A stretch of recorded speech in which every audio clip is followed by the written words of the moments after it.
আমার আল্লাহর দয়া ভালোবাসা যে কত বেশি আমরা জানি না, আমরা জানি না। আরশের বুকে আল্লাহ বিশাল সাইনবোর্ডে লিখে রেখেছেন সাবাকাত রাহমাতি গাদাবি, সাবাকাত রাহমাতি গাদাবি। এর মানে হচ্ছে আমার রাগের উপরে আমার দয়া বিজয় লাভ করেছে। সাবাকাত রাহমাতি গাদাবি, আমার রাগও আছে, আল্লাহর রাগ আছে না, আমার দয়াও আছে, আল্লাহর দয়া আছে না। আল্লাহ বললেন আমার রাগও আছে আবার আমার দয়াও আছে, তবে জেনে রেখো আমার রাগের চেয়ে দয়া বেশি। আমাদের পাপ অন্যায় যত বড় হোক মনে রাখবেন আল্লাহর দয়া তার চাইতেও বড়। নাকি ছোট? আপনি যত বড় পাপ করেন না কেন আমাদের জন্য আল্লাহর পক্ষ থেকে দয়া আছে না নাই? বনি ইসরাইলের এক লোক সিরিয়াল কিলার ছিল, খালি মার্ডার করতো, সিরিয়াল মার্ডার, একটা দুইটা তিনটা 10টা 5টা করতে করতে করতে করতে 99টা মার্ডার করেছে। কয়টা? 99টা মার্ডার। কল্পনা করা যায়? 99 জন মানুষকে সে নিজ হাতে হত্যা করেছে।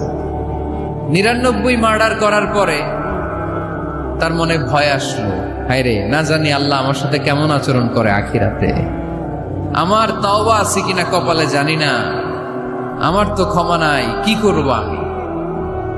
তো সে লোকজনদেরকে জিজ্ঞেস করলো আমার ক্ষমা আছে কিনা, এটা কে বলতে পারবে, আমাকে আল্লাহ মাফ করবে কিনা? তারা সবাই বললো এই এলাকায় এক আল্লাহর ওলি আছে, তার কাছে যাও। সে আল্লাহর ওলির কাছে যেয়ে বলে, ও আল্লাহর ওলি, আমি 99টা হত্যা করেছি, 99টা মার্ডার, আমার কপালে ক্ষমা আছে কিনা তুমি একটু বলো। আল্লাহর ওলি কই, কি বললা? 99টা মার্ডার? আয় হায় সর্বনাশ, তোর কোনো ক্ষমা নাই। এবার যে মার্ডার করছে কয় আমার যেহেতু ক্ষমা নাই, তোরে বাঁচায় রেখে লাভ কি, তোরেও দিলাম শেষ করে। এবার সেঞ্চুরি করে ফেলাইছে। কথা বুঝতেছেন? আমার যেহেতু ক্ষমা নাই তো তোরে বাঁচায় রেখে কি লাভ, তোরেও শেষ করে দিলাম। এবার সেঞ্চুরি। সেঞ্চুরি করার পরেও ভয় আসে না নাই অন্তরে? অন্তরে তো আল্লাহর ভয়, কই যাবে? খুঁজতে লাগলো কে সমাধান দিতে পারবে। একজন বলল ওই এলাকায় একজন বড় আলেম আছে, ওই আলেমের কাছে যা। সে আলেমের কাছে যেয়ে বলে, আলেম আমি 99টা হত্যা করেছি, এখন আমার বড্ড ভয় হয়, আল্লাহ আমারে মাফ করবে কিনা, তুমি একটু আমারে বলো। আলেম বলে, তোমার গুনাহ যত বড়ই হোক আমার আল্লাহর দয়া তার চাইতেও বড়। তুমি কি পাপ করেছো, কি অন্যায় করেছো? তুমি জানো না আমার রব কত মেহেরবান, তিনি কত দয়ালু, তিনি ভালোবাসার আধার, তিনি করুণার আধার। তোমার পাপ অন্যায় যদি হয় খালের পানির সমান, বিলের পানির সমান, আমার আল্লাহর দয়া সাগরের পানির সমান। তোমার পাপ আর অন্যায় যদি হয় পাহাড়ের সমান, আমার আল্লাহর ভালোবাসার দয়া হচ্ছে আকাশের সমান। তুমি যদি তওবার মতো তওবা করতে পারো, ক্ষমার মতো ক্ষমা চাইতে পারো, চোখের পানি ছেড়ে, চোখের পানির বড় দাম, চোখের পানির মধ্যে বিশাল কারিশমা, এটা আল্লাহ খুব পছন্দ করে। 2 ফোঁটা পানি আল্লাহ পছন্দ করে। এক, জেহাদের ময়দানে শহীদের গা বেয়ে ঝরে পড়া রক্তের ফোঁটা। 2 হচ্ছে অনুতপ্ত বান্দার চোখের পানির ফোঁটা। বান্দা যখন অনুতপ্ত হয়ে চোখের পানি ছেড়ে কাঁদে, তার চোখের পানি চোখ বেয়ে নাকের ডগা বেয়ে মাটিতে পড়ার আগেই ওই অনুতপ্ত বান্দার সব গুনাহ আল্লাহ মাফ করে দেয়। সে জিজ্ঞেস করলো আমার ক্ষমা আছে কিনা? আলেম বলে আছে, ক্ষমা আছে। তওবার মতো তওবা কর, তাওবাতান নাসুহা, তওবার মতো তওবা করলে আল্লাহ ঠিকই মাফ করবে। সে এতটাই অনুতপ্ত হলো, এতটাই, সে আল্লাহর কাছে ক্ষমা চাইতে শুরু করলো। আলেম পরামর্শ দিল, তুমি যে এলাকায় থাকো এলাকাটা ভালো না, এলাকাটা ছাড়ো, এখানে সব ডাকাতদের এলাকা, তুমি একটা ভালো এলাকায় যাও, ওখানে যে তওবা করে ভালো মানুষ হয়ে যাও। সে নিয়ত করে কাপড় চোপড় গুছিয়ে ভালো এলাকায় যাবে। ঘর থেকে বেরোয়ার সাথে সাথেই মালাকুল মাউত চলে আসছে, তার রুহু কবজ করে ফেলছে। এখন রুহু কে নিয়ে যাবে? ফাজাআত মালাইকাতুর রাহমা ওয়া মালাইকাতুল আযাব। রহমতের ফেরেশতারাও আসছে, আযাবের ফেরেশতারাও আসছে। রহমতের ফেরেশতারা বলে না না, সে তওবার নিয়ত করেছে, যদিও তওবা করতে পারে নাই, যদিও ভালো এলাকায় যেতে পারে নাই, তওবার নিয়ত করেছে, অনুতপ্ত হয়েছে, ক্ষমা চাওয়ার চিন্তা করেছে, আমরা তার রূহ নিয়ে ইল্লিনে রেখে দেব। আযাবের ফেরেশতারা বলে না না, 99টা হত্যা করার পরে আরো একটা হত্যা করে সেঞ্চুরি করেছে, এখনো তো ভালোভাবে তওবা করতে পারে নাই, তার রুহুটা নিয়ে আমরা সিজ্জিনের ভেতরে ঢুকায় দেব। দুই দল ফেরেশতার মারামারি, এ বলে আমরা নিব, এ বলে আমরা নিব। ঝগড়া আছে না নাই? আল্লাহ বললেন রাখো রাখো, ঝগড়ার দরকার নাই। এক কাজ করো, যেখানে মারা গিয়েছে ওইখান থেকে ফিতা দিয়ে মাপতে শুরু করো। ভালো এলাকাটা যদি কাছে হয় জান্নাতের ফেরেশতারা নেবে, খারাপ এলাকা যদি কাছে হয় জাহান্নামের ফেরেশতারা নেবে। খারাপ এলাকা তো একেবারেই কাছে, ঘর থেকে বের হওয়ার সাথে সাথে মৃত্যু হয়েছে। আর ভালো এলাকা তো অনেক দূর। আল্লাহ জামিনটারে আদেশ দিলেন, জামিন এই অনুতপ্ত বান্দার জন্য তুই ভালো এলাকাটা কাছে চলে আয়। ভালো এলাকাটার জামিনটা তুই সংকুচিত হয়ে যা। যদিও ঘর থেকে বের হয়েছে একেবারে কাছে, খারাপ এলাকা হাজার হাজার মাইল দূরে চলে যা। ফিতা দিয়ে মাপ দিয়ে দেখে সর্বনাশ, ভালো এলাকাটা তো একেবারেই কাছে, খারাপ এলাকাটা অনেক দূরে। আল্লাহর ফয়সালা অনুযায়ী রহমতের ফেরেশতারা তার রূহকে নিয়ে জান্নাতের ভেতরে ঢুকিয়ে দিয়েছে। 99টা হত্যা করার পরে আরো একটা হত্যা করে সেঞ্চুরি, 100টা খুন করছে। আপনি কয়টা করছেন? আমি কয়টা করছি? তো 100টা খুন করে যদি ও মাফ পেতে পারে আমার আল্লাহর কাছ থেকে, আমরা কি ক্ষমা পেতে পারি না? ওর পাপের কাছে আমাদের পাপ কি? কয় ওয়াক্ত নামাজ ছাড়ছেন আপনি? কয়টা মিথ্যা কথা বলছেন? কতবার ঘুষ খাইছেন? কত টাকা সুদে লাগাইছেন? কত অন্যায় করছেন? কত জুলুম করেছেন? মনে রাখবেন, আপনার পাপ, আপনার অন্যায়, আপনার জুলুম যত বড় হোক না কেন, আমার আল্লাহর দয়া তার চাইতেও বড়। এজন্য আল্লাহ নিজের পরিচয় দিয়ে বললেন, আর রহমানু আল্লামাল কুরআন খালাকাল ইনসান আল্লামাহুল বায়ান। আমি রহমান, আমি দয়ার সাগর। তাহলে বুঝতে পারলাম আমার আল্লাহর দয়ার কোনো শেষ আছে? 100 টুকরা করে 99 টুকরা দয়া ভালোবাসা আল্লাহ তাআলা নিজের কাছে রেখে দিলেন, আর 1 টুকরা দয়া আর ভালোবাসা আল্লাহ তাআলা গোটা বিশ্বের সবার মাঝে ভাগ করে দিলেন। আমরা সবাই মিলে পাইছি কয় টুকরা ভালোবাসা? উনি রেখে দিয়েছেন কয় টুকরা? ওই 1 টুকরার কিছু অংশ আমিও তো পাইছি, তাই না? আপনি পেয়েছেন, আমরা সবাই পেয়েছি, গোটা বিশ্বের সবাই। আদম আলাইহিস সালাম থেকে শুরু করে কিয়ামত পর্যন্ত যারা আসবে, এসেছিল এবং এখন আছে, সবাই মিলে কয় টুকরা? ওনার কাছে কয় টুকরা? কিন্তু এই 1 টুকরা যে আমরা সবাই ভাগে যোগে পাইলাম, আমাদের ভালোবাসার নমুনা দেখছেন? একজন আর একজনের ভালোবেসে বলে আত্মহত্যা করে ফেলে, আছে না নাই? আছে না? সালমান শাহ মারা গেছে, এই দেশের কয়েকটা মেয়ে গলায় রশি দিয়ে আত্মহত্যা করছে, শুনছেন? অমুক সেলিব্রিটির কি হয়েছে, ছাদ থেকে লাফ দিয়ে পরে মাথা ফাটায় ফেলছে। ভালোবাসা আছে না নাই? যারে ভালোবাসে তার নাম আবার ছেলেরা হাতের মধ্যে কেটে কেটে লেখে, প্লাস দিয়ে লেখে, প্লাস। ধরেন আব্দুল্লাহ প্লাস শামিমা, তো এ প্লাস এস, রক্ত দিয়ে লেখে, রক্ত। আমি অবাক হই, নিডেল, সুই দিয়ে কেটে কেটে লেখে আব্দুল্লাহর এ প্লাস শামিমার এস। কি ভালোবাসা! 1 ভাগ ভালোবাসার ছিটে ফোটা সবাই মিলে পাইছে। এইটা ঠেলা যদি এরকম হয়, তাহলে যিনি 99 ভাগ ভালোবাসা রেখে দিয়েছে তার ভালোবাসা বেশি না কম? দেখেন, ছোট্ট বাচ্চাটা রাতে খেতে চায় না, মা যদি বলে খাও, বলে না, খাবো না। আব্বু অফিস থেকে আসুক, আব্বুর কোলে বসে বসে আব্বু আর আমি একসাথে খাবো। এই ছোট্ট বাচ্চাটা কিছু বোঝে না, কিন্তু তারপরও তার বাবার জন্য ভালোবাসা তার হৃদয়ে ঢুকাই দিছে কে? আপনাদের এলাকায় মুরগি পালেন না আপনারা? মুরগি যখন বাচ্চা নিয়ে হাঁটে, দেখবেন মুরগি ছানা ধরা যায় না, ধরতে গেলে মা মুরগিটা কি করে? কামড় দিতে আসে। এই ছোট্ট বাচ্চাগুলোর জন্য মা মুরগিটার হৃদয়ের ভিতরে ভালোবাসা ঢুকাই দিল কে? আমি পত্রিকাতে এমনও দেখেছি, বন্যায় এক মা পানি খেতে খেতে মরে গিয়েছে, কিন্তু শিশুটাকে একটা বালতির মধ্যে চাপিয়ে মাথায় তুলে ধরে রেখেছে। মা পানি খেতে খেতে নিজের জীবনকে বিলিয়ে দিয়েছে, কিন্তু বাচ্চাটা মরে নাই। বাচ্চার জন্য কি ভালোবাসা! এই ছোট্ট বাচ্চার জন্য মায়ের হৃদয়ে জান স্যাক্রিফাইসের মতো এই ভালোবাসা ঢুকাই দিল কে? আমাদের প্রতিদিনই ভালোবাসা, সকালে ভালোবাসা, বিকালে ভালোবাসা, সন্ধ্যায় ভালোবাসা, শীতকালে ভালোবাসা, গ্রীষ্মকালে ভালোবাসা। আমাদের ইসলামে শুধু ভালোবাসাবাসী, ঠিক কিনা? এই জন্য আলাদা করে আমাদের কোনো দিন লাগে না, বিশ্ব ভালোবাসা দিবস দরকার হয় না। যারা মাকে দেখতে পারে না, বাবারে দেখতে পারে না, এরা একদিনের জন্য মা বাবাকে উইশ করতে যায়, আর নাম দিছে বিশ্ব মা দিবস, বিশ্ব বাবা দিবস। কিছুদিন আগে দেখলাম বিশ্ব ডিম দিবস। কি দিবস? আমি কি মিথ্যা বললাম?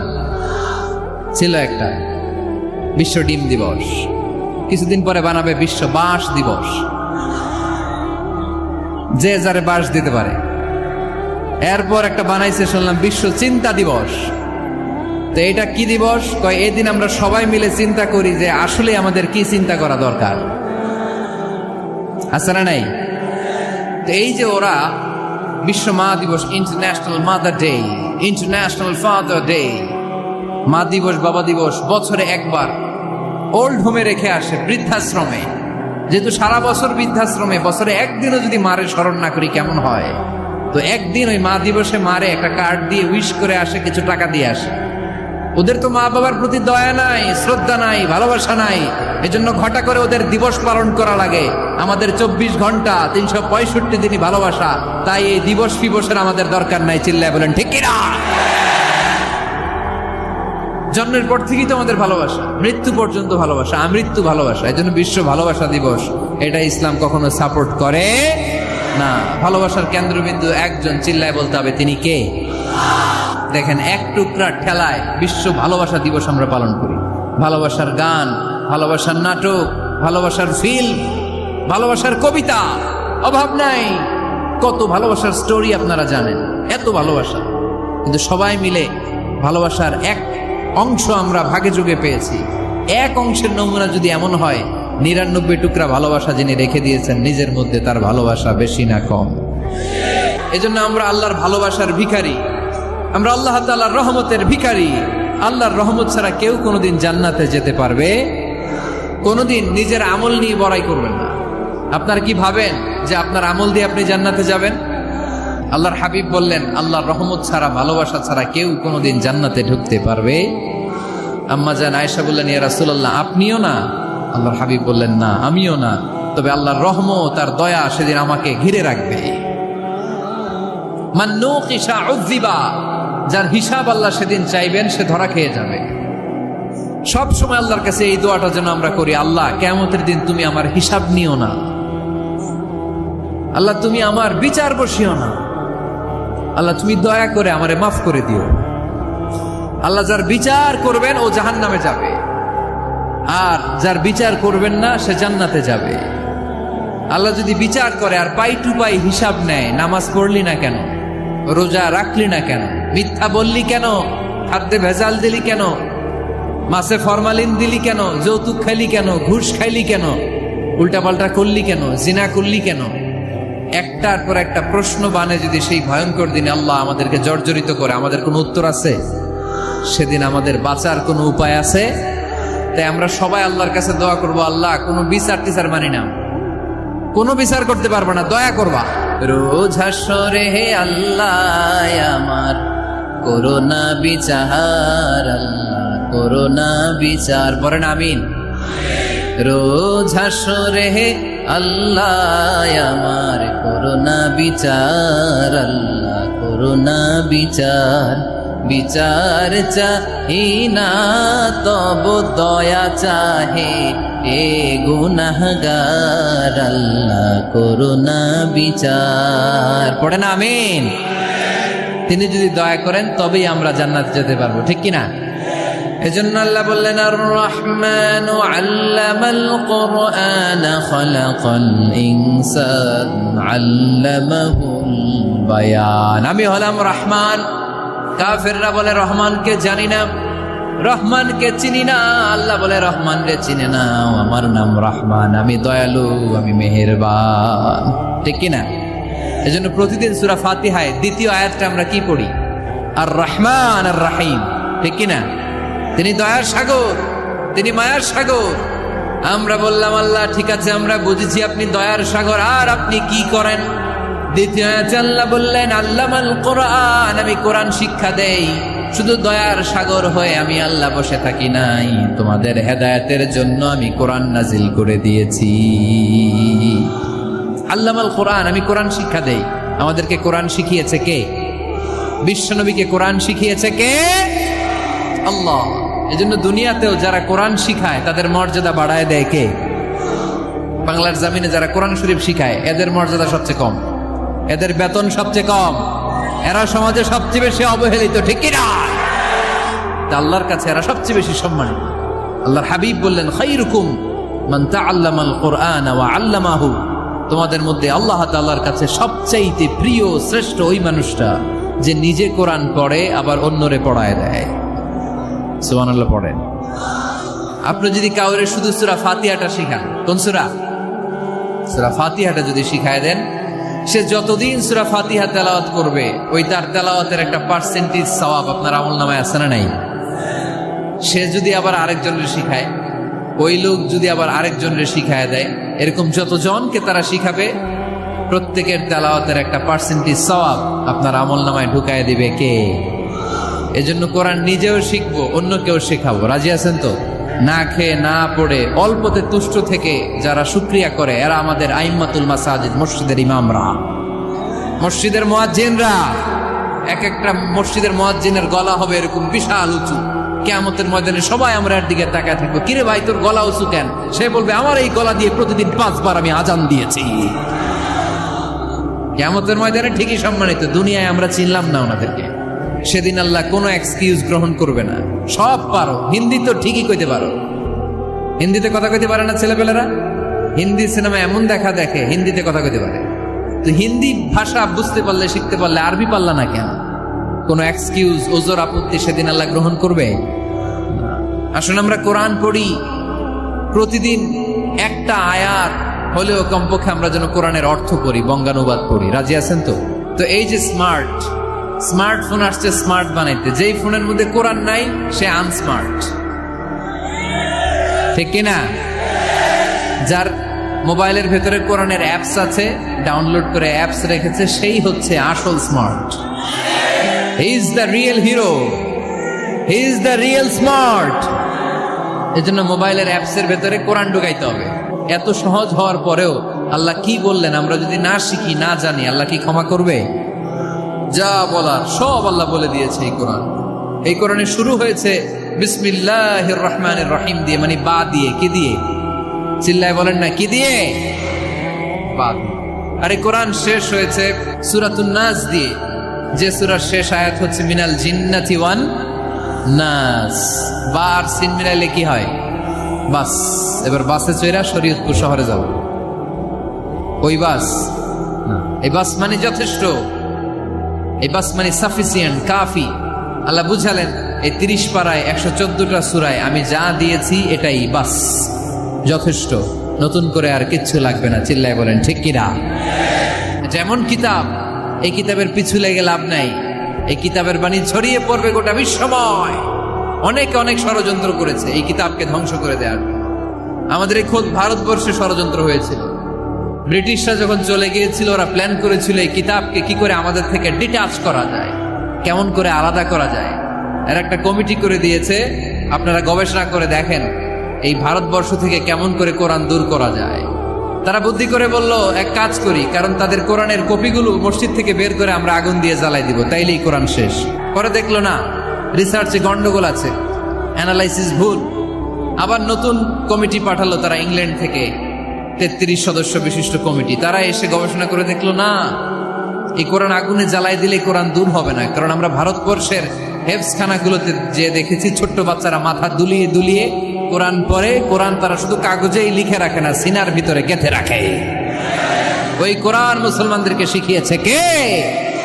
সে আল্লাহ বললেন, আর রহমানু আল্লামাল কুরআন খালাকাল ইনসান আল্লামাহুল বায়ান।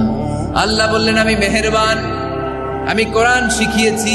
আমরা বললাম আল্লাহ আর আপনি কি করেন? আল্লাহ বলেন খালাকাল ইনসান, আমি মানুষ বানিয়েছি। সুবহানাল্লাহ পড়েন। আমাদেরকে তৈরি করেছে কে? জোরে বলতে হবে কে? মানব সৃষ্টির 3টা পদ্ধতি কোরআনে পাওয়া যায়। পদ্ধতি নাম্বার 1, বাবাও নাই মাও নাই। এই পদ্ধতিতে আল্লাহ কাকে বানাইছে বলেন? আদম আর হাওয়া আলাইহিস সালাম, এদের বাবা মা ছিল। 2 নম্বর পদ্ধতি হচ্ছে মা আছে কিন্তু বাবা নাই। এই পদ্ধতিতে আল্লাহ কাকে বানালেন? কি নাম? ঈসা আলাইহিস সালাম। 3 নম্বর পদ্ধতি হচ্ছে মাও আছে বাবাও আছে। এই পদ্ধতিতে আল্লাহ কাদেরকে বানিয়েছেন? আমাদেরকে বানিয়েছেন। তাহলে পদ্ধতি কয়টা? তিনটা। আদম আলাইহিস সালামকে বানানোর পদ্ধতিও তিনটা। প্রথমে আল্লাহ তিন লাজিব এঁটেল মাটি নিলেন, তারপর নিলেন হামাইম মাসনুন কাদামাটি, তারপরে এটারে বানালেন ঠনঠনে শুকনো মাটি। সাইয়েদনা আদম আলাইহিস সালামের অবয়ব তৈরি করলেন 60 হাত লম্বা করে। সাইয়েদনা আদম আলাইহিস সালামকে যখন আল্লাহ বানিয়েছেন কয় হাত লম্বা? সহিহ বুখারীর বর্ণনা, লাম্মা খালাকাল্লাহু আদামা ওয়া কানা তুলুহু 60 যিরাআন। আল্লাহ তাআলা যখন আদম আলাইহিস সালামকে বানালেন 60 হাত বা 60 গজ লম্বা করে বানালেন। আপনারাও যারা জান্নাতে যাবেন 60 হাত লম্বা হয়ে জান্নাতে ঢুকবেন। কয় হাত লম্বা? সুবহানাল্লাহ পড়বেন না? আদম আলাইহিস সালামকে বানালেন। আবার মায়ের পেটে যে আমরা বড় হলাম, এইখানেও আমাদের তিনটা ক্যাটাগরি, তিনটা ধাপে তিনি আমাদেরকে বানালেন। মায়ের পেটে 9 মাস কি করছিলেন মনে আছে আপনাদের? শরীয়তপুরের ভাইরা মনে নেই কেন? হ্যাঁ, আমাদের কারোরই মনে নাই, ঠিক কিনা? এই 6 মাস 8 মাস কই যে ছিলাম, কোথায় ছিলাম আমরা মনে করতে পারি না। স্মৃতির পাতা হাতড়িয়ে যত পিছনে যাই আর বলতে থাকি। মনে আছে ছোটবেলার কথা? মনে নাই। আমরা সবাই কিন্তু এত বড় ছিলাম না ভাই, ছোট্ট ছিলাম, ছোট্ট। মায়ের জরায়ুর দেয়ালের মধ্যে লেপ্টে ছিলাম। নুতফা, আলাকা, মুদগা, sperm drop, blood clot and the little flesh. ছোট্ট নাপাক পানি ছিলাম। ওইটারে আল্লাহ বড় করতে আরম্ভ করলেন। বড় করতে করতে রক্তপিণ্ড বানালেন। রক্তপিণ্ড থেকে আল্লাহ গোশতপিণ্ড বানালেন। আমরা প্রত্যেকে এরকম একটা গোশতের টুকরা ছিলাম। এটার ভিতরে আল্লাহ কঙ্কাল ঢুকালেন, আমার স্কেলিটন, আমার কঙ্কালটা, আমার অবয়বটা ঢুকালেন। তারপরে আবার গোশত দিয়ে প্যাকেট করলেন, তার উপরে আবার চামড়ার প্যাকেট পড়ায় দিলেন। পড়েন সুবহানাল্লাহ। এরপরে 9 মাস পরে এই পৃথিবীর বুকে স্মুথলি আমাকে আসার সুযোগ দিলেন কে?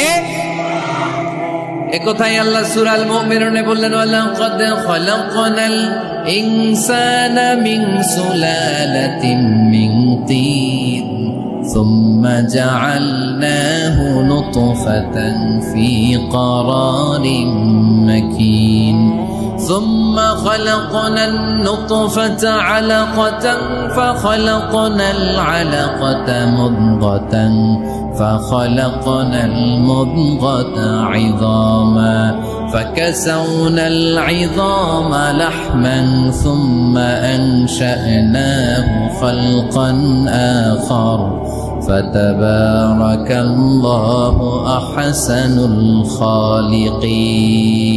পড়েন আল্লাহু আকবার। দেখেন, দুনিয়ার কেউ কিন্তু আমার খোঁজ নিতে পারে নাই। ভিতরে যে পারছে, ওই গোপন জায়গায় একজন আমার রিজিক দিত। তিনি কে? আমার নাভির সাথে আমার মায়ের জরায়ুর একটা কানেকশন ছিল। ওই একটা লাইন দিয়ে আমাদের সবাইকে আল্লাহ খাবারের ব্যবস্থা করেছেন, পানির ব্যবস্থা করেছেন, বাতাসের ব্যবস্থা করেছেন। দুনিয়ায় আসার সাথে সাথে দুনিয়ার মানুষরা ওই খাবারের লাইনটা কেটে দেয়, ঠিক কিনা? দেখবেন সিজার করার পরে বাচ্চাদেরকে বের করে কেচি দিয়ে যারা সিজার করে ডাক্তাররা কি করে? কেটে দেয়। বাচ্চার পা ধরে মাথাটা নিচু করে নিতম্বের মধ্যে থাপ্পড় মারে কয়েকটা, তারপরে বাচ্চা ওয়া ওয়া করে কেঁদে ওঠে, ঠিক কিনা? আমরা আমাদের কানে শুনি ওয়া ওয়া, আসলে সে আল্লাহর কাছে কেঁদে কেঁদে ফরিয়াদ জানায়, বলে আল্লাহ 9 মাস 10 মাস মায়ের পেটের ভেতরে ছিলাম, কেউ তো খোঁজ খবর নিল না। তুমিই তো আমার এই নাভির সাথে মায়ের জরায়ুর একটা লাইন দিয়ে ওই এক লাইনে খাবার, এক লাইনে পানি, এক লাইনে বাতাস ঢুকিয়েছ। 9টা মাস এই খাবারের লাইন আমার ঠিকঠাক ছিল, আমার টেনশন ছিল না। দুনিয়ার বুকে আসার সাথে সাথেই, এদের সাথে আমার কি শত্রুতা আমি জানি না, আসার সাথে সাথে আমার খাবারের লাইনটা কেটে দিস। আল্লাহ একটা মাত্র খাবারের লাইন ছিল, মানুষগুলো কেটে দিল। আমি এখন কি খাবো? আমি এখন যাব কই? আল্লাহ বলে কাঁদিস না, 8 মাস যেমনি খাওয়াইছি এখনো খাওয়াবো। সুবহানাল্লাহ পড়েন। খাবারের একটা লাইন ছিল, কেটে দিয়েছে। ওই একটার বিপরীতে তোর মায়ের বুকের ভেতরে এখন খাবারের 2টা লাইনের ব্যবস্থা করে দিলাম। খালাকাল ইনসান, তিনি মানুষ বানিয়েছেন, মানুষের যা দরকার তার ব্যবস্থাও করে দিয়েছেন। চিল্লায় বলেন ঠিক কিনা? এজন্য আল্লাহ বললেন, আর রহমানু আল্লামাল কুরআন খালাকাল ইনসানা আল্লামাহুল বায়ান। আমি মেহেরবান, আমি তোমাদের কোরআন শিখিয়েছি, আমি মানুষ তৈরি করেছি, আমি তোমাদেরকে ভাষা শিক্ষা দিয়েছি। সুবহানাল্লাহ পড়েন। আল্লামাহুল বায়ান, আমি তোমাদেরকে বয়ান শিখিয়েছি। এই যে আমরা বয়ান করি, আমাদের যে ভাষা, এই ভাষা কার দান? আমাদের বাংলা ভাষা কার দান? পৃথিবীতে অনেক ভাষা আছে, একটা ভাষার প্রকাশভঙ্গির সাথে আরেকটার মিল নাই। একটার প্রকাশভঙ্গির সাথে আরেকটার মিল নাই।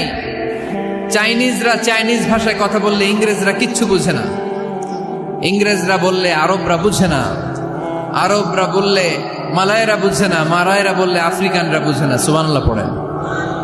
আমি অনেক দিন দেশের বাইরে থাকি, 10 বছরেরও বেশি আমি পড়াশোনা করি, এখনো পিএইচডি করি। তো মিশরে যখন আমি পড়াশোনা করতাম তখন দেখতাম এক এক ভাষায় এক একজন কথা বলে। আমরা বাঙালিরা যদি কোনো কথা বলে হাসাহাসি করে হেসে হেসে আমরা কুটি কুটি হয়ে যাচ্ছি, মরে যাচ্ছি, কিন্তু ওরা হাসে না, বিদেশিরা, ওরা বুঝে নাই তো। আবার ওরা যখন কথা বলে হাসে, আমরা কিছুই বুঝি না। সুবহানাল্লাহ পড়বেন না? ওইটা বাদ দেন, আমাদের বাংলাদেশে আসেন। আমাদের বাংলাদেশে এক এক জেলার সাথে আরেক জেলার ভাষার ভিন্নতা আছে না নাই? সুবহানাল্লাহ পড়বেন না? ঢাকার ভাষার সাথে ফরিদপুরের ভাষার অমিল, সিলেটের অনেক অমিল, চট্টগ্রামের অমিল আছে না নাই? সবচেয়ে বেশি অমিল সিলেটে আর চট্টগ্রামে, ঠিক কিনা?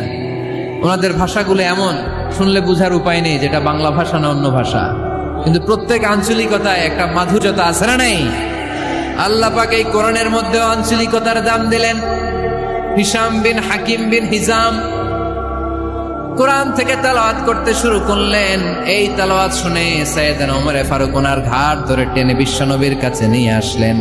ওমরে ফারুক বললেন, ইয়া রাসূলুল্লাহ, দেখেন হিশাম বিন হাজিম কেমন করে কোরআন পড়ে, দেখেন ভিন্নভাবে কোরআন পড়ে। আপনি শিখাইছেন একভাবে, ও পড়ে আরেকভাবে, ওর বিচার করেন।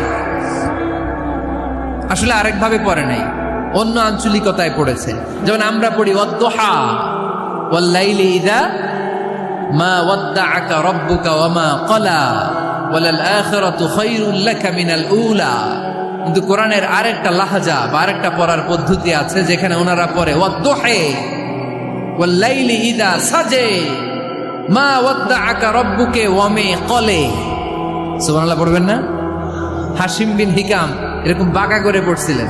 ওমরে ফারুক বাঁকাটা শিখেন নাই, উনি শিখছিলেন সোজা। ওমরে ফারুক আবার সোজা সাপটা পছন্দ করতেন। সুবহানাল্লাহ পড়েন। বিশ্বনবী বললেন, হিশাম বিন হিজামকে তুমি ছাড়ো। বললেন, হিশাম তুমি কিভাবে পড়েছো? হিশাম বলে, আমি এইভাবে পড়েছি। বিশ্বনবী বললেন, হাকাযা উনজিলাত, এভাবেও নাজিল হয়েছে, সমস্যা নাই। ওমর তুমি কিভাবে পড়েছো? ওমর বললেন, আমি তো এইভাবে শিখেছি। বিশ্বনবী বললেন, এভাবেও নাজিল হয়েছে, সমস্যা নাই। উনজিলাল কুরআনু আলা সাবআতি আহরুফ ফাকরাউ মা তায়াসসারা মিনহু। আরবি ভাষা একটা, কিন্তু এর মধ্যে আঞ্চলিকতা আছে 7টা। এই 7টা আঞ্চলিকতা দিয়ে কোরআন নাজিল করেছে কে? এজন্য আঞ্চলিকতার মর্যাদা আল্লাহ কোরআনেও দিলেন। এজন্য বললেন, আর রহমানু আল্লামাল কুরআন খালাকাল ইনসান আল্লামাহুল বায়ান। আমি মেহেরবান, আমি কোরআন শিখালাম, আমি মানুষ বানালাম, আমি তোমাদেরকে ভাষা শিখালাম। সুবহানাল্লাহ পড়েন। এরপর আল্লাহ বললেন, আশ-শামসু ওয়াল কামারু বিহুসবান ওয়ান নাজমু ওয়াশ-শাজারু ইয়াসজুদান। সুবহানাল্লাহ। আশ-শামসু ওয়াল কামারু বিহুসবান, চাঁদ আর সূর্য আমি তৈরি করেছি তোমাদের হিসাবের জন্য। হিসাব আছে না নাই? তাহলে এই সূর্য আর চাঁদ, চাঁদ আর সূর্যকে আল্লাহ এই মহাবিশ্বে দিয়েছেন হিসাবের জন্য, ঠিক কিনা? আল্লাহর হাবিব বললেন, সুমু লিরুইয়াতিহি ওয়া আফতিরু লিরুইয়াতিহি। চাঁদ দেখে রোজা রাখো, আবার চাঁদ দেখে রোজা ভাঙো। আমরা রমজান শুরু করি কি দেখে? জোরে বলেন। ঈদ শুরু করি কি দেখে? আশ-শামসু ওয়াল কামারু বিহুসবান। সূর্য চন্দ্রের গায়ে লাগে না, চন্দ্র সূর্যের গায়ে লাগে না। কোনোদিন কি দেখেছেন সূর্য আর চন্দ্র ধাক্কা লাগছে? দিনের ভেতরে রাত ঢুকে গেছে, রাতের ভিতরে দিন ঢুকে গেছে, এরকম কি কখনো হয়েছে? সব কিছু একজনের আইন মানে, চিল্লায় বলতে হবে, তিনি কে? এরপরে আল্লাহ বললেন, ওয়ান নাজমু ওয়াশ-শাজারু ইয়াসজুদান। আকাশের তারকারাজি আর বৃক্ষমালা একজনকে সিজদা করে, তিনি কে? আকাশের তারাগুলো আল্লাহরে সিজদা করে, কিন্তু আমরা আল্লাহরে সিজদা করতে চাই না। গাছগুলো আল্লাহর জিকির করে, কিন্তু আমরা জিকির করতে চাই না, ঠিক কি না? অস্ট্রেলিয়ার সিডনি শহরে একটা জঙ্গল আছে। ওই জঙ্গলে একটা গাছ আছে, গাছ। ওই গাছটা টু দ্য ডাইরেকশন অফ কেবলা, কেবলামুখী হয়ে মানুষের মতো রুকু করে আছে একটা গাছ। সুবহানাল্লাহ কইতে বললেন না? ক্যালেন্ডারে দেখা যায়, পত্রিকায় দেখা যায় গাছ রুকু করে আছে। আমরা রুকু করি না, আমরা সিজদা করি না। কিয়ামতের দিন আল্লাহ বলবে আমার সিজদা দিয়ে দেখা। আপনারা যারা নামাজ পড়েছেন, সিজদা দিয়েছেন, তারা আল্লাহু আকবার বলে সিজদায় লুটিয়ে পড়বেন। আর যারা নামাজ পড়ে নাই তারা শত চেষ্টা করেও তাদের পিঠকে বাঁকা করতে পারবে না। এজন্য 5 ওয়াক্ত সালাত জামাতের সাথে পড়ার দরকার আছে না নাই? যে সব সময় আমরা ভরসা রাখবো একজনের উপর, তিনি কে? আমাদের গুনাহ যত বড়ই হোক, আল্লাহর দয়া তার চাইতেও বড়। সূরা রহমানের শিক্ষা হচ্ছে আমাদের পাপ, অন্যায়, গুনাহ যত বড় হোক না কেন, আল্লাহর দয়া তার চাইতেও বড়, ঠিক কিনা? এজন্য নিরাশ হবেন না, হতাশ হবেন না। আপনি যত পাপ করেন না কেন, অনুতপ্ত হলে ওযু করে এসে জায়নামাজটা বিছিয়ে 2 রাকাত নামাজ পড়েন, পাপের কথাগুলো স্মরণ করেন, ক্ষমা চান। চাওয়ার মতো চাইলে সব গুনাহ মাফ করে দিবে কে?